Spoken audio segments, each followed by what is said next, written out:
اعوذ باللہ من الشیطان الرجیم، بسم اللہ الرحمن الرحیم۔ آج میرے پاس پھر وہی سوال نئے طریقے سے پوچھا گیا ہے کہ مجیب صاحب یہ بتائیے کہ کچھ لوگ کہتے ہیں کہ قرآن کو خود سے پڑھنے کی کوشش نہ کرنا، کسی نہ کسی عالم کے ذریعے سے پڑھ لینا۔ اس پہ آپ نے ایک ویڈیو بھی بھیجا ہے بھائی، میں وہ ون منٹ کا ویڈیو جو ہے آپ کے سامنے پلے کر دیتا ہوں، یہ دیکھ لیجئے پہلے۔ قرآن عزیز ہم خود نہیں سمجھ پاتے، اپنے اندر کی صلاحیت نہیں ہے، خود سمجھنے جائیں گے تو ادھر ادھر نکل جائیں گے، جیسے بہت سارے نکل گئے۔ میں رمضان المبارک میں قرآن ترجمہ کے ساتھ پڑھنا چاہتا ہوں، آپ رہنمائی فرمائیں کہ کس مترجم کی تلاوت کروں؟ شکریہ۔ بالکل کسی مترجم کی تلاوت آپ نے نہیں کرنی، یہ بات یاد رکھیں۔ عام بندہ جب قرآن کا ترجمہ اٹھا کے اس میں غور و خوض شروع کرے گا، یہ گمراہی کا دروازہ کھلے گا۔ میری جان ایمان، قرآن کریم اتنا لاوارث نہیں ہے کہ آپ اس کو بغیر قرآن کے ماہر کے پڑھنا شروع کر دیں۔ ممبروں پہ چڑھ کے کہتے ہو قرآن و حدیث ڈائریکٹ نہ پڑھنا، گمراہ ہو جاؤ گے۔ واہ، یہ کوئی یہودی یا نصرانی آ کے بات کرے ہم منہ توڑ دیں، جس طرح آج آگ لگانے کے اوپر قرآن کو ہمیں کتنا غصہ چڑھا ہوا ہے۔ تیرا مفتی ہر جمعے کو کھڑا ہو کے کہ قرآن اور بخاری ڈائریکٹ نہ پڑھنا، گمراہ ہو جاؤ گے۔ آگ تو یہ لگا رہا ہے، وہ آگ تو ایک دن تھی، اس سے کوئی فرق نہیں پڑا۔ قرآن کے ملینز آف کاپیز دنیا میں موجود ہیں، ملینز آف حافظ قرآن ہے۔ قرآن کو کوئی آگ نہیں لگا سکتا، دنیا سے ختم نہیں کر سکتا۔ اصل جو چور چھپا ہوا ہے نا، وہ تیرے اندر چھپا ہوا ہے۔ جو یہ علماء ہیں، شیاطین، جنات اور انسانوں میں سے شیاطین، جو تمہیں یہ کہہ رہے ہیں قرآن دی ڈائریکٹ نہ پڑھنا، گمراہ ہو جاؤ گے، اور تم کہتے ہو مفتی صاحب نے فرما دیا۔ سبحان اللہ۔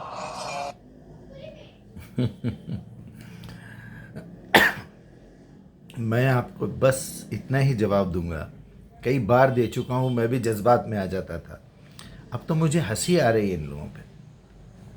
ایک اس میں چھوٹا سا نکتہ ہے، اگر آپ اس کو سمجھنا ہو نا تو کسی وکیل صاحب کے پاس جائیے، اچھے وکیل صاحب کے پاس، اور ان کو بولیے آپ کے جذبات، آپ کا مذہب، یہ سب کو بازو رکھیے، بلکہ کسی غیر مسلم کے پاس جائیے۔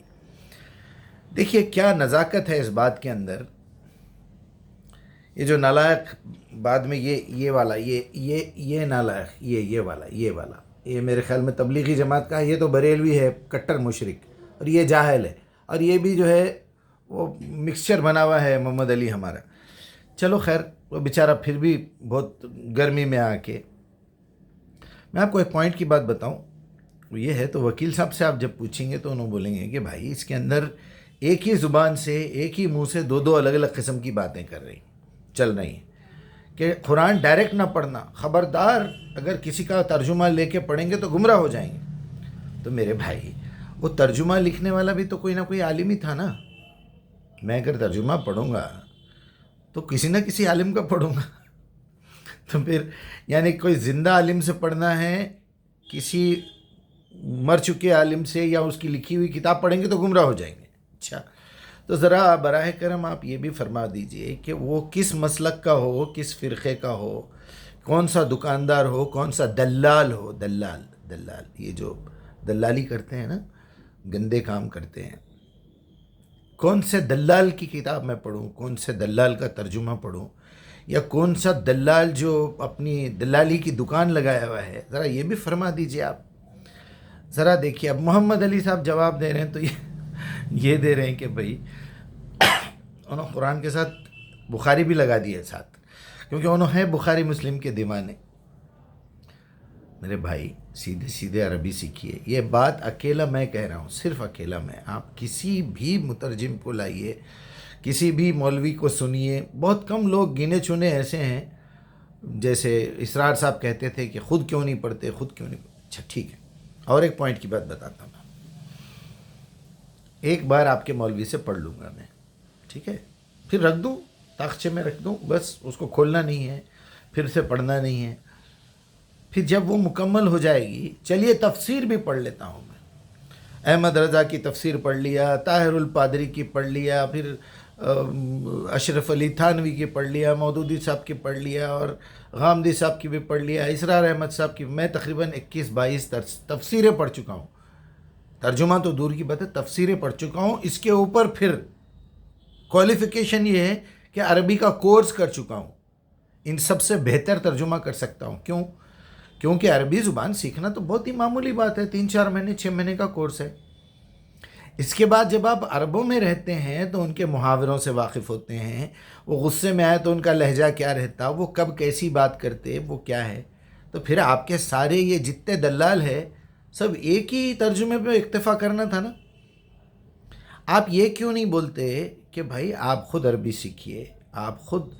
اور ایک ٹاپ کی بات بتا دیتا ہوں میں. پہلی بات تو یہ ہو گئی کہ کتنے چور ہیں کہ عالم سے پڑھنا بول رہے ہیں اور کتاب کو ہاتھ نہیں لگانا بول رہے ہیں، کیونکہ کتاب ہو سکتا ہے آپ کوئی دوسرے فرقے کی اٹھا لیں گے. تو جب یہ بات آپ بول کے اپنا آفر لگائیں گے تو پوچھنے والا بیچارہ پوچھے گا تو عالم صاحب آپ ہی پڑھا دیجئے مجھے.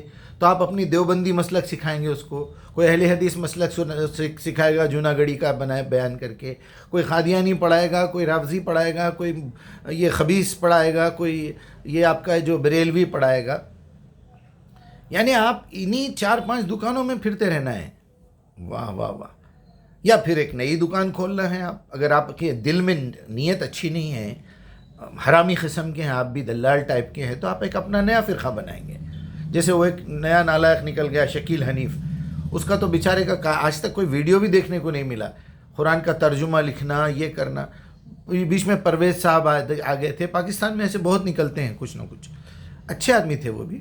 وہ ایک بڑے میاں ہیں نا، صرف مونچھیں ہیں داڑھی نہیں ہے. اب یہ طارق جمیل ہے، طارق مسعود ہے، یہ لوگ تو چلر گلی کے بیوپاری ہیں. وہ پیچھے سائیکل کے پیچھے لگا کے سموسے گرم وہ بیچنے والے ہیں.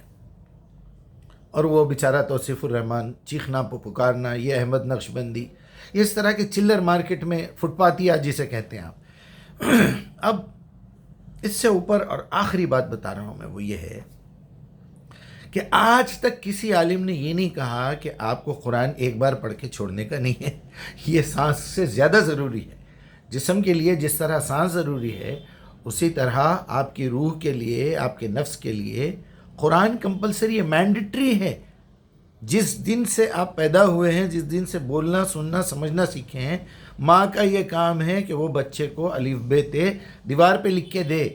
الف سے اس کو پتہ چل جائے پکچر دیکھ کے کہ الف کے نیچے کیا، اس سے کیا آپ کا یہ بنتا ہے، لفظ بنتا ہے. الف سے اللہ، بے سے بسم اللہ، اس کے نیچے لکھ دیں. یا پھر اگر کوئی چیز ہے اس سے ملتی جلتی اس حرف سے شروع ہونے والی تو وہ ڈائیگرام اتاریے نیچے. جیسے اردو میں الف سے آم لکھتے تھے ہم، بے سے بلہ لکھتے تھے، تو وہ اس کو پکچر بھی بتائیے. یہ تو کام 6-7 مہینے کے بچے سے سیکھنے کا ہے. اور اس کے کانوں میں سے بے شک قرآن جاتا رہے، وہ عربی کے وہ الفاظ سے مانوس ہوتا رہے. جیسے بچہ اردو سیکھتا ہے ماں کے، نہیں بیٹا ایسا مت کرو، بیٹے ایسے گر جاؤ گے، تو اس کو پتہ چلے گا آہستہ آہستہ. وہ کون سی اردو، عربی، فارسی، تیلگو، سنسکرت اور ملیالم سیکھ کے آیا ہوا ہے، یا ٹگالو، رشین، جاپانیز فلاں فلاں سیکھ کے آیا ہوا ہے. جو ماں بولے گی وہی سیکھے گا نا. تو ماں قرآن کیوں نہیں بولتی؟ ماں خود کیوں عربی نہیں سیکھتی؟ جیسے ہی بیٹے کو گود میں لے، السلام علیکم رحمۃ اللہ، بسم اللہ الرحمن الرحیم، کوئی اتنا الفاظ اس کے کانوں میں سے جانا چاہیے. جب تمہارا یہ یقین ہے، تمہارا یہ عقیدہ ہے کہ پیدا ہونے کے بعد کان میں سب سے پہلے اللہ کا نام لینا چاہیے، تو تم اذان دیتے ہو نا بڑی عقیدت کے ساتھ. کس لیے دیتے ہو سکتا تمہارے اذان دینے سے پہلے کسی غیر مسلم نرس نے کچھ اور بول دیا ہو اس کے اندر. جس وقت وہ بچے کا جنم ہو رہا تھا، جب وہ نطفہ پڑ رہا تھا، اس وقت تو تم گالیاں دے رہے تھے، اس وقت تو بے حیائی کی باتیں کر رہے تھے. ریکارڈنگ تو وہاں سے شروع ہو گئی اس کی بیچارے کی. تو یہ کیوں نہیں کہتے کہ بھائی آپ خود عربی سیکھو اور اپنے رب سے تعلق جوڑ کے رکھو. قرآن ایک وقت پڑھ کے چھوڑنے کی چیز نہیں ہے، مردوں پہ بخشنے کی چیز نہیں ہے، قسم کھانے کے لیے استعمال کرنے کی چیز نہیں ہے. وہ پڑھ کے اس کے وظیفے پڑھ کے اس کا علاج کرنا اور یہ جن بھوت بھگانا اور رقیہ شرعیہ اور بیگن آلو کدو، یہ کیا باتیں ہیں؟ یہ ہدایت کی کتاب ہے میرے بھائی، ہدا والفرقان ہے. آپ کو ڈائریکشن بھی دکھاتی ہے، فرق بھی دکھاتی ہے.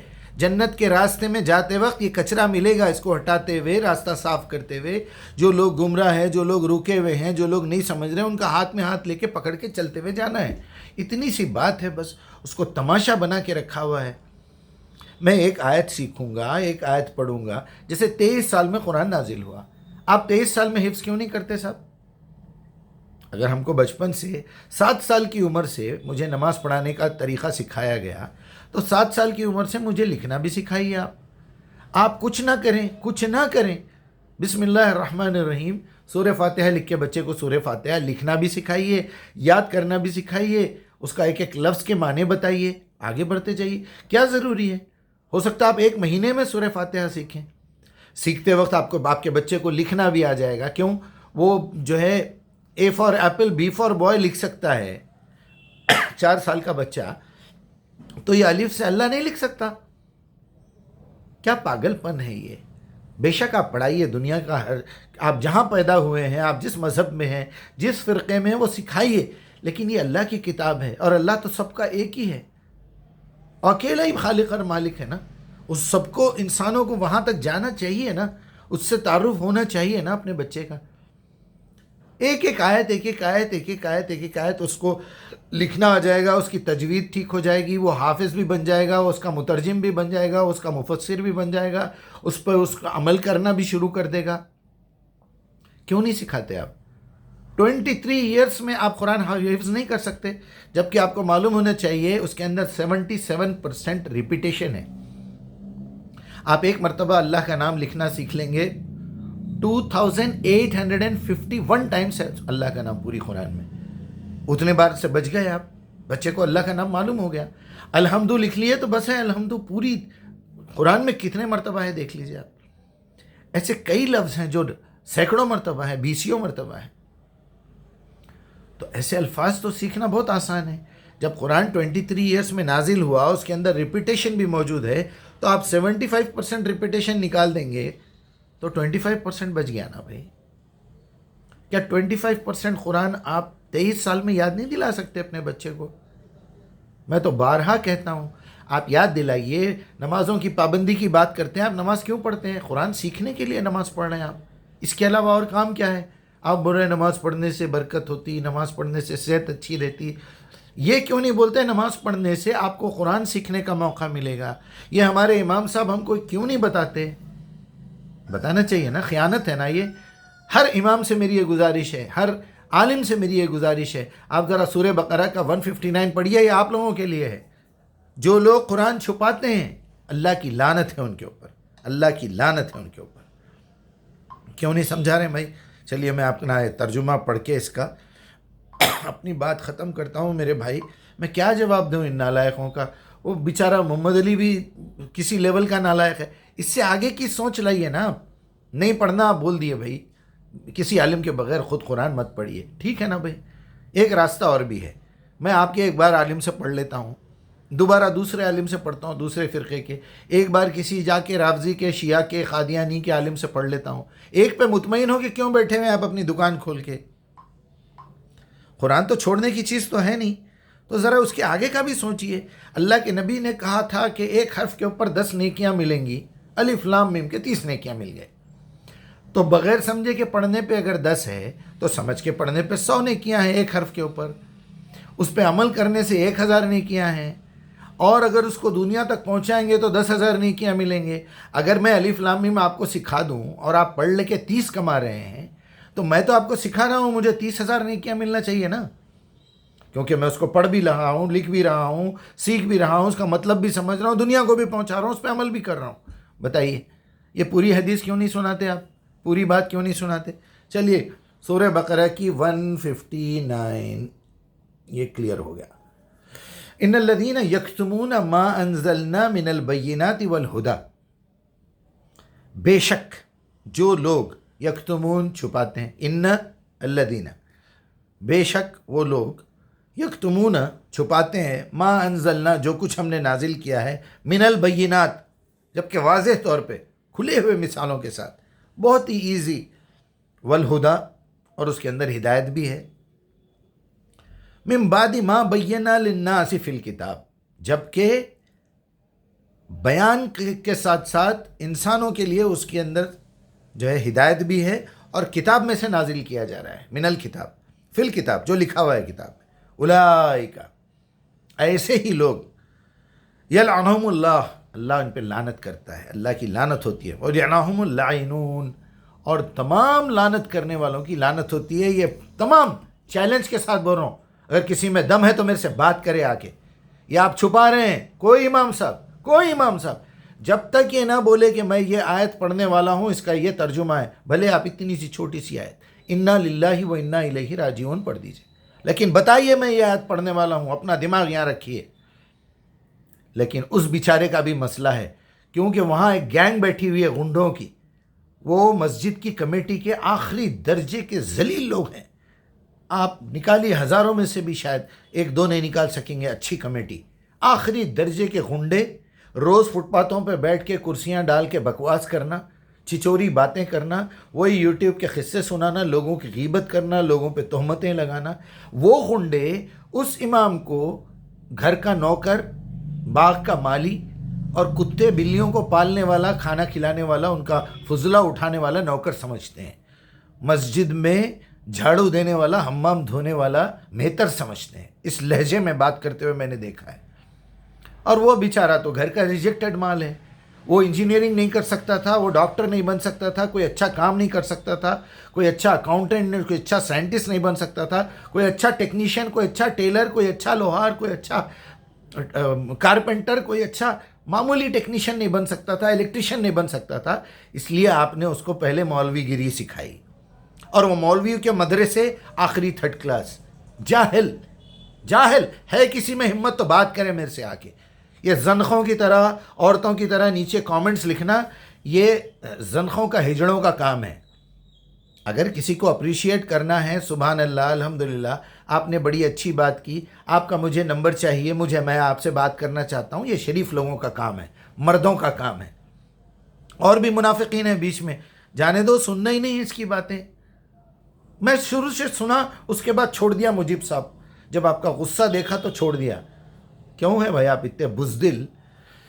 بہرحال میں کیا کہوں آپ سے, آپ کا جواب دیتے دیتے 17 منٹ ہو گئے. یہ میرے بھائی, یہ چھوڑنے کی کتاب نہیں ہے. یہ کتاب رات دن لوگ الزام اٹھا رہے ہیں. یار تمہارے نبی پہ تہمتیں لگ رہی ہیں, بچیاں چھوڑ کے جا رہے ہیں اسلام, لوگ قرآن جلا رہے ہیں, لوگ قرآن کے ساتھ پیشاب کر رہے ہیں, قرآن پہ غلاظت پوچھ رہے ہیں قرآن سے. ذرا ویڈیوز دیکھو. آپ کے نبی پہ الزام لگ رہا ہے, اس کو پاگل کہا جا رہا ہے, سائیکو کہا جا رہا ہے, عیاش کہا جا رہا ہے, قاتل کہا جا رہا ہے. لوگ قرآن چھوڑ کے جا رہے ہیں, لوگ اسلام چھوڑ کے جا رہے ہیں. یہ کیا بدتمیزی ہے یہ. اور ان ذلیلوں کے پیچھے پڑے ہوئے ہیں آپ لوگ. چھوڑو اس کو بھی, چھوڑو اس کو بھی چھوڑو. اتنے ٹائم میں کیا نہیں کر سکتا تھا. لیکن چلو الحمدللہ, اگر میرا ویڈیو زندہ رہا, میں مر بھی جاؤں, کوئی نہ کوئی تو دیکھے گا کبھی زندگی میں, دیکھ کے سمجھے گا کہ مجیب صاحب نے کیا کہا تھا. قرآن خود پڑھیے, عربی خود سیکھیے, اللہ سے دعا کیجیے, اس کے بعد ہی فیصلہ کریے. ایاک نعبد و ایاک نستعین, قال ربکم ادعونی استجب لکم, اذا سألک عبادی انی فانی قریب اجیب دعوت الداع اذا دعان. اللہ سے مانگنے کی صرف 3 چیزیں ہیں میرے بھائی. پہلے تعوذ کیجئے, اعوذ باللہ من الشیطان الرجیم, آپ کو اللہ سبحانہ وتعالی اپنی سیفٹی میں لے لے گا. اس کے بعد اذا قرئت القرآن فاستعذ باللہ, اللہ نے حکم دیا ہے, آپ جو ہے تعوذ کیجئے. اس کے بعد اہدنا الصراط المستقیم, رب اشرح لی صدری یسر لی امری, یہ دعائیں کیجئے اللہ سے. پھر آخری میں اگر ہدایت ملنے کے بعد بھی غلطیاں ہوتی رہیں تو کیا کرنا ہے؟ استغفر اللہ العظیم, ربنا ظلمنا انفسنا وان لم تغفر لنا وترحمنا لنکونن من الخاسرین. یہ 3 ہی چیزیں ہیں, اور 3 چیزیں نہیں مانگنے کی ہے.